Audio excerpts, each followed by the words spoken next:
بسم الله الرحمن الرحيم. اللهم صل وسلم وبارك على سيدنا محمد وعلى اله وصحبه اجمعين.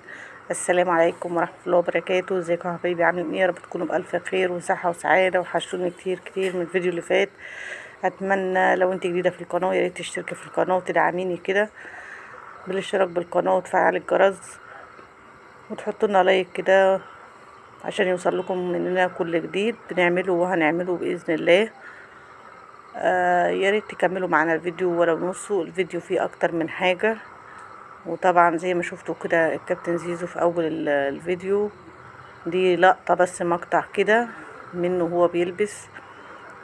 باقي الفيديو باقي يعني المشوار بتاع زيزو. مش عارفة انا متبرجلة اللي متلخبطة ليه، متبرجلة لان اصلا انا عندي كلام كتير قوي عايزة اقوله، بس عشان اقوله هخش في متاهات، عشان اقوله هخش في حوارات. بس بصراحة مش قادرة اكتم اكتر من كده، بس هيجيله يوم وهيتقال، هيجيله يوم وهيجيله وقته وهيتقال، لان انا سكت كتير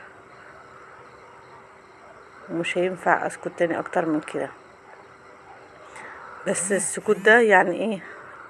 صبر من عند ربنا، وانا الحمد لله ربنا مديني الصبر وطولة البال، والحمد لله انا مش بزعل على اي حاجة عملتها او اي خير عملته مع اي حد. مش بزعل. زعلوا مني لما كتبت في عنوان ان القرايب عقارب، الاقارب عقارب. لا ما تزعلوش، انا بقولها لكم وعلى لساني وعلى العام. القرايب عقارب فعلا، عقارب واكبر عقارب. المرة اللي فاتت كان عنوان بس، المرة دي كلام، كلام وعلى لساني وبقي، لان اللي انا شفته يخليني اقول كده واكتر من كده. المهم يا جماعة، دي بس رسالة كده بسيطة ورسالة قصيرة يعني كده، مستنظرة الرد عليها. المهم بقى يومي كان ايه؟ المواعين زي ما شفتوا كده اللي بتبقى موجودة في كل بيت وفي كل مطبخ. كملوا معانا الفيديو عشان تشوفوا كابتن زيزو كان رايح فين.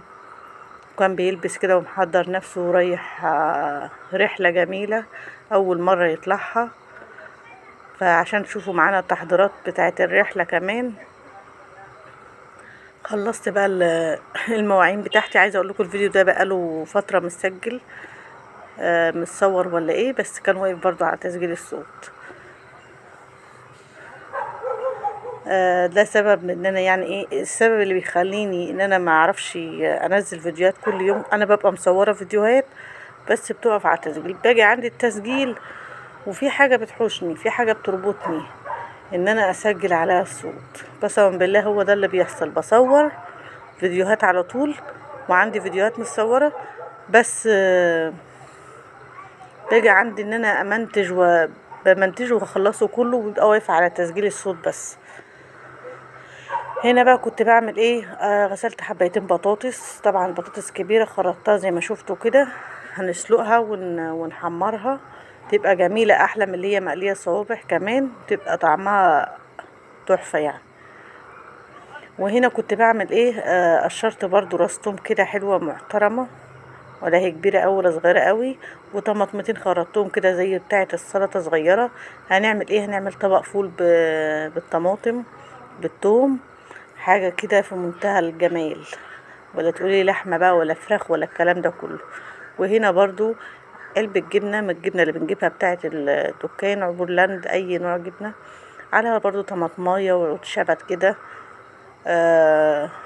قرن شطة أخضر، خيارية، الموجودة عندك أي نوع خضار بتخرطيه عليها، وحوالي معلقة زيت ولا معلقتين زيت. ونعمل طبق جبنة بطماطم، طبق فول بطماطم بالثوم، بطاطس، بتنجان، شطة، فلفل. أكلة كده جميلة، كل ياكل. عايزة أقول لكم بالهنا والشفا يعني، بس أنا ما كملتش معاكم الأكلة دي للآخر. كنت بصور بس يعني ايه جالي مشوار كده على فجأة، فاضطريت ان انا ايه اقفل الكاميرا عشان خاطر كنت عايزة التليفون محتاجاه اخده معايا، وملحقتش ان انا اكمل معاكم بقى يعني. فالحمد لله يعني انتوا شفتوا كل حاجة، بس الشكل النهائي هو كان فاضل تحمير البطاطس بس هي اللي كانت فاضلة ما حمرتهاش معاكم. سنة شطة بقى لو انت حابة الشطة، ما كانش فيه عندي شطة خضرة، حطيت شطة من اللي هي الايه الحمرة دي.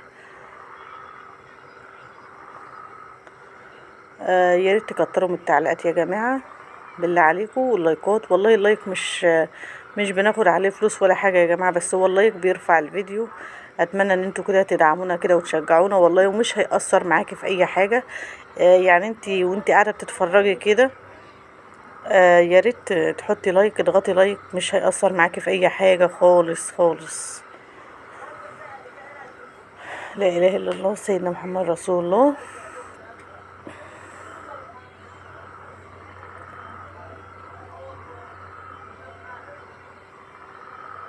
كده الفول بتاعنا يعتبر خلص، والجبنة كمان خلصت. البطاطس بقى هي اللي ايه، ده كان بعد بقى ايه، كان اخر اليوم بالليل كده.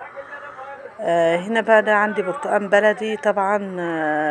البرتقان البلدي انا كنت جايباه برضو عشان اعمله عصير، بس طبعا ما كنتش هعمله في اليوم ده ولا كان وقته.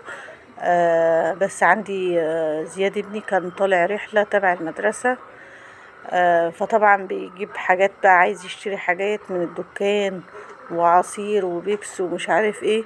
فانا هو عايز يجيب عصير من اللي هو بتاع الدكان ده، فقلت له لا ده مش حلو خالص، ده وحش، مش حلو والله فعلا هو وحش مش حلو خالص. قلت له لا ايه رأيك، انا عندي كذا كذا، عندي برتقان بلدي اعمل لك ازازة عصير برتقان كده جميلة، وعصير برتقان طبيعي وصحي ونضيف وحاجة نضيفة ومضمونة، وفي نفس الوقت برضه ايه مغذية.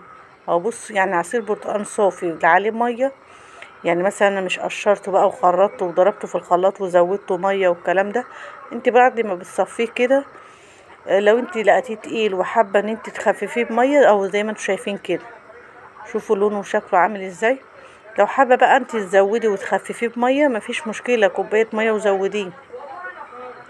اهو بعد ما بصفيه بالعصاره برجع اصفيه تاني بالمصفى اللي انتوا شايفينها دي، عشان التفل اللي بيبقى فيه كده اهو يبقى بقى عصير ايه مفيش بعد كده. ولا تقولي لي بقى جهينة ولا المراعي ولا الكلام ده كله ولا بيتي ولا الانواع اللي انتوا بتشوفوها ديت وبنجيبها ديت، احنا منجيبوش بصراحة يعني خالص. عندنا العصير ده اللي هو بتاع المحلات ده نادر خالص خالص يعني للظروف او الطوارئ. لسه هكمل بقى بقية البرتقان، بس انا بوريكم يعني كده في الاول عشان خاطر ايه الفيديو ميبقاش طويل عليكم. قلت له تعالى بقى ايه انا هعمل لك بقى حبة عصير، حاجة كده مغذية وصحية ونظيفة ومضمونة.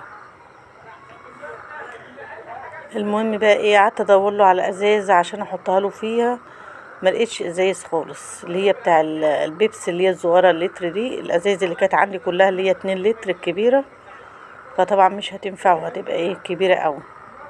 ففي الاخر حطيتهوله في ايه في الزمزميه اللي هي بتاعه المدرسه، الزمزميه بتاعه الميه هتشوفوها دلوقتي. ده بانيه من اللي هو بتاع الشركات اللي هو الجاهز ده. ده بقى كنا امتى، كنا الساعه 5 في اذان الفجر.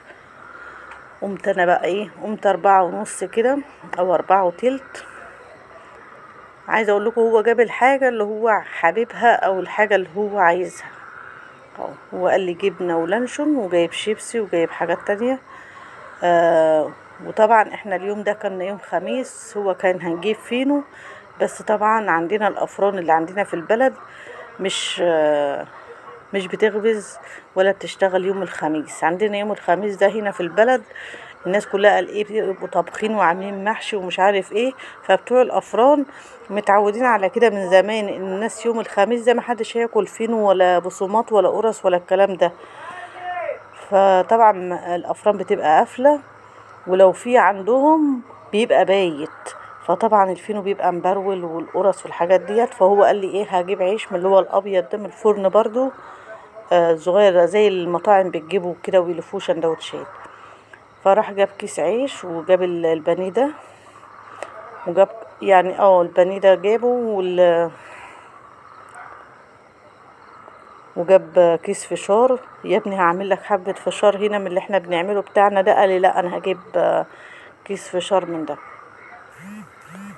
جاب فشار وجاب شيبسي وجاب واحدة كنز ومليت له الزمزمية عصير وازازة المية، وعملت له السندوتشات، عملت له البانيه وعملت له لانشون وجبنة. وهو كان جايب لب، بس اللب هو اللي رجع، ورجع معاه سندوتشات برضو من اللي انا مديها له دي. بص هو بقى كان هنا كان لبس، كانت الساعة 5:30 كده او 6:45 كده. كان بيرن على اصحابه وزمايله اللي هم هيقابلوه